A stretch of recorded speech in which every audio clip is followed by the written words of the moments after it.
ச்சே, இந்த பொங்கல்ல இந்த கறிநாள்னு வந்தாதான்ப்பா இத்தனை ஐட்டத்தை கண்ணில் பார்க்க முடியுது. ஃபர்ஸ்ட் பிளேட் எடுத்துக்குவோம், அடுத்து சாப்பாடு எடுத்து பிளேட்ல கொஞ்சமா போட்டுக்குவோம், அடுத்து மட்டன் கிரேவி எடுத்து அப்படியே லைட்டா தூவி விடுவோம், அடுத்து மட்டன் சுக்காவை எடுத்துக்குவோம், மட்டன் பீஸை நிறைய போட்டுக்குவோம், அடுத்து சிக்கன் 65 எடுத்துக்குவோம். இது நம்ம கொஞ்சமா போதும். அட முக்கியமானதை முட்டையை மறந்துட்டோமே.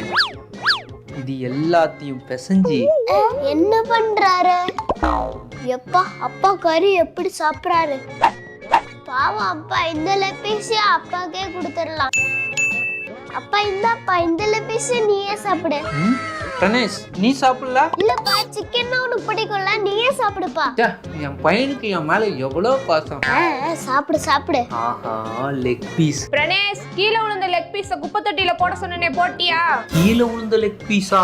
லெப்பீஸ் குப்பை தொட்டிக்கு தாமா போயிட்டே இருக்கு. அடிங்க, ஐயோ, எஸ்கேப்.